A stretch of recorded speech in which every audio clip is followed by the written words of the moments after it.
আসসালামু আলাইকুম। Try.Fulfill এর পক্ষ থেকে স্বাগতম। IELTS রিডিং স্কিলে কিভাবে ভালো করা যায় সেই বিষয়ে এই ভিডিওটি করা হচ্ছে। IELTS এর মধ্যে সবচাইতে টাফ যে বিষয়টি রয়েছে সেটা হচ্ছে রিডিং স্কিল।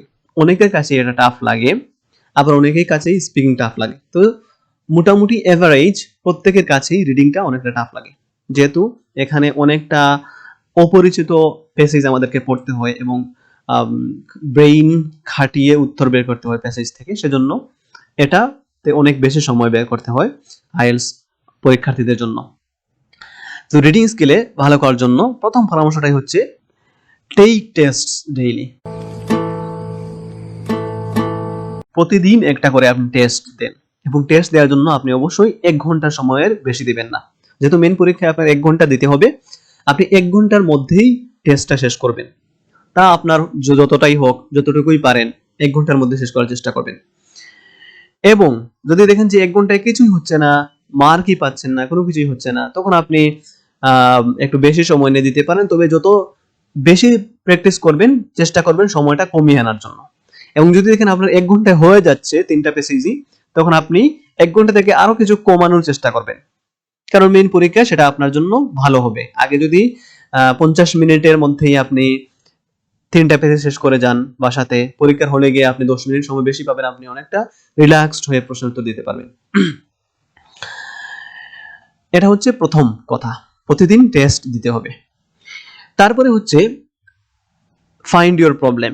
এটা অনেক বড় একটা বিষয় রিডিং এ, যে প্রবলেম খুঁজে বের করা। আপনি একটা টেস্ট দিবেন, দিয়ে উত্তর চেক করলেন, হলে হলো, না হলে নাই, এরকম লিখে দিলেন, তখন আপনার কোনো উন্নতি হবে না।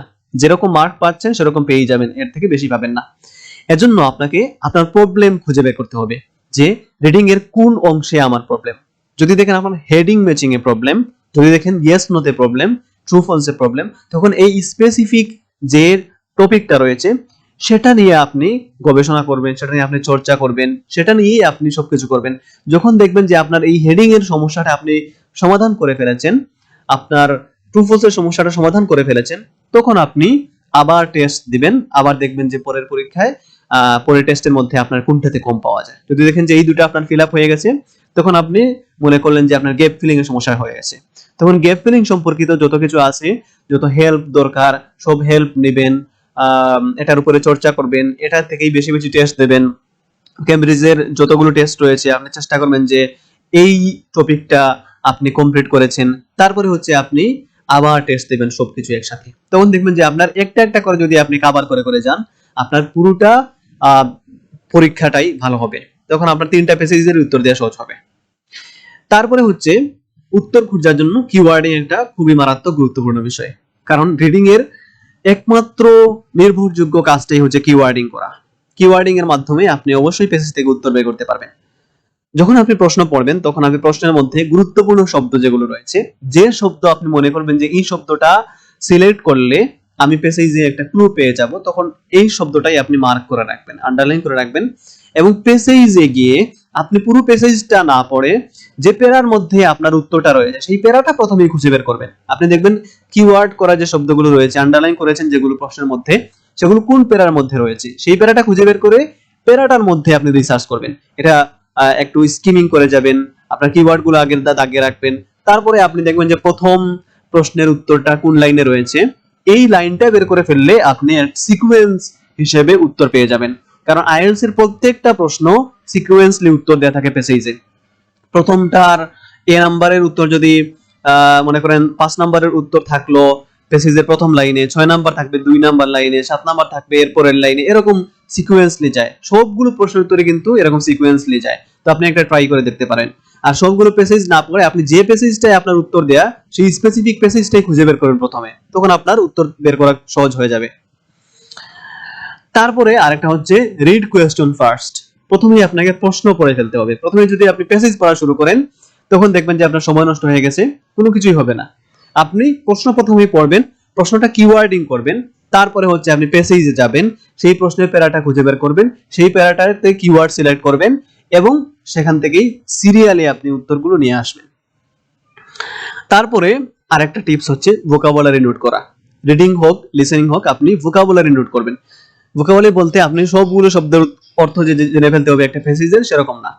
আপনি প্যাসেজ পড়ার দরকার নেই, আপনি প্রশ্ন পড়বেন, প্যাসেজ থেকে উত্তর খুঁজে বের করবেন, এবং এই কাজের সময় যখন আপনি নতুন কোনো শব্দ পাবেন, আপনার মনে হয় যে এই শব্দটা ইন্টারেস্টিং শব্দ, এই শব্দটা হচ্ছে একটু গুরুত্বপূর্ণ শব্দ, অনেক অন্য জায়গায় এটা পাওয়া যেতে পারে, তখন আপনি এই শব্দটাই শুধু নোট করে রাখবেন। তখন দেখবেন একটা প্যাসেজ থেকে আপনার 5-6টা শব্দ শেখা হলো, 3টা প্যাসেজ থেকে 15টা শব্দ শেখা হলো। তো একটা টেস্টে যদি আপনি 15টা শব্দ শিখেন, পরের টেস্টে আরো 15টা 30টা আপনার অনেক ভোকাবুলারি ইমপ্রুভ হবে। তবে যদি আপনি হাই কোয়ালিফাইড স্টুডেন্ট হন, আপনার শব্দ শেখার কোনো প্রয়োজন নাই, আপনি সব শব্দই জানেন, আপনার শব্দ শেখার কোনো প্রয়োজন নাই, আপনি শব্দ না শিখেই শুধু আপনি স্ট্র্যাটেজি ফলো করে উত্তর কিভাবে বের করে প্যাসেজ থেকে সেটা আপনি চর্চা করে যাবেন বেশি করে। তারপরে আরেকটা হচ্ছে ক্যাপিটাল লেটারে লেখা। আপনি যে টেস্টগুলো বাসায় বসে দেবেন সেগুলো আপনি চেষ্টা করবেন আইএলটিএস এর যে এক্সামের শীট যেটা রয়েছে সেটাতে টেস্ট দেওয়ার জন্য। সেই শীটটা আপনি আইএলটিএস এর ওয়েবসাইটে, ব্রিটিশ কাউন্সিলের ওয়েবসাইটে, আইডিবির ওয়েবসাইটে সব জায়গায় পাবেন, অথবা আইএলটিএস শীট পিডিএফ লিখলে চলে আসবে এগুলো। তো সেগুলোতে আপনি চেষ্টা করবেন পরীক্ষা দেওয়ার জন্য, বাড়িতে টেস্ট দেওয়ার জন্য, বাসাতে টেস্ট দেওয়ার জন্য, এবং সেখানে ক্যান্ডিডেট নাম্বার লিখতে হয়, সেন্টার নাম্বার লিখতে হয়, আপনার নাম লিখতে হয়, তারিখ লিখতে হয়, সেগুলো প্র্যাকটিস করবেন সাথে সাথে। আর মোস্ট ইম্পর্টেন্টলি আপনি ক্যাপিটাল লেটারে উত্তরগুলো লিখবেন। আপনি আগে থেকেই সেটা প্র্যাকটিস শুরু করবেন, কারণ পরীক্ষার 2-3 দিন আগে যদি আপনি ক্যাপিটাল লেটারে লেখা শুরু করেন তাহলে প্রবলেম হয়ে যাবে। আপনার হয়তো ক্যাপিটাল লেটারে লিখে অভ্যাস না, তখন একটা ক্যাপিটাল একটা স্মল লেটার দিয়ে দেবেন, তখন সমস্যা হবে। যদি এরকম হয়, আপনি আমার এই ভিডিওটি দেখছেন পরীক্ষার আগের দিন, তখন আমি রিকমেন্ড করব আপনি যেটাই পড়ে এসেছেন আগে থেকে স্মল লেটার সবগুলো যদি লিখে লিখে আসেন, অভ্যাস থাকে স্মলেই লিখবেন, তবে ক্যারেক্টার গুলো, অক্ষরগুলো আলাদা আলাদা করে লিখবেন যাতে স্পষ্ট বোঝা যায় কোনটা কি অক্ষর। আর যদি পরীক্ষার ঠিক আগ মুহূর্তে এই ভিডিওটা না দেখেন তাহলে আমি রেকমেন্ড করব যে আপনি এখন থেকেই ক্যাপিটাল লেটারে উত্তর লেখা শুরু করেন।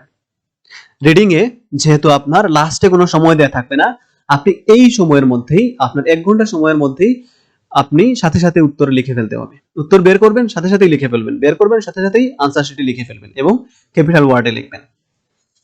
এবং আরেকটা বিষয় হচ্ছে reading a most importantly true false R yes no, এই দুইটা প্রশ্নের কোয়ালিটি সমান, প্রশ্ন দুইটাই একই, সেম সবকিছু, কিন্তু পরীক্ষার হলে আপনাকে যদি ইয়েস নো দেয়া থাকে প্রশ্নে, আপনি অবশ্যই উত্তরে ইয়েস নো লিখতে হবে। প্রশ্নে যদি ট্রু ফলস লেখা থাকে অবশ্যই উত্তরে ট্রু ফলস লিখতে হবে। যদি ইয়েস নো আসে, আপনি সবগুলোই পারলেন, মনে করেন 10টা প্রশ্ন আসলো ইয়েস নো থেকে, 10টাই পারলেন, কিন্তু আপনি ইয়েস এর জায়গায় ট্রু লিখে ফেললেন, নো এর জায়গায় ফলস লিখে দিয়ে আসলেন, নট গিভেন লিখে দিয়ে আসলেন, আপনার পুরো উত্তরগুলোই কাটা যাবে, 1 মার্কও পাবেন না। এজন্য এটা খুবই ইম্পর্টেন্টে আপনাকে গুরুত্ব দিয়ে খেয়াল করে লিখতে হবে। তো এই হচ্ছে মোটামুটি আমাদের রিডিং এর যে টিপস গুলো জানা দরকার পড়ার জন্য সেগুলো, এবং অন্যান্য যে বিষয়গুলো রয়েছে, স্পেসিফিক যে টপিক গুলো রয়েছে, ট্রু ফলস, হেডিং ম্যাচিং, যেগুলোতে সমস্যা হয় বেশিরভাগ, সেইগুলো নিয়ে আমরা ভিডিও তৈরি করে দেবো চ্যানেলে, সেগুলো আপনারা দেখতে পারেন আমাদের চ্যানেলে। এবং আমাদের Try.Fulfill চ্যানেলটিতে যদি নতুন এসে থাকেন অবশ্যই চ্যানেলটি সাবস্ক্রাইব করে নেবেন। ধন্যবাদ সবাইকে। ভিডিওটি ভালো লাগলে লাইক করেন, নতুন নতুন ভিডিও দেখার জন্য সাবস্ক্রাইব করে দিন। সাবস্ক্রাইব।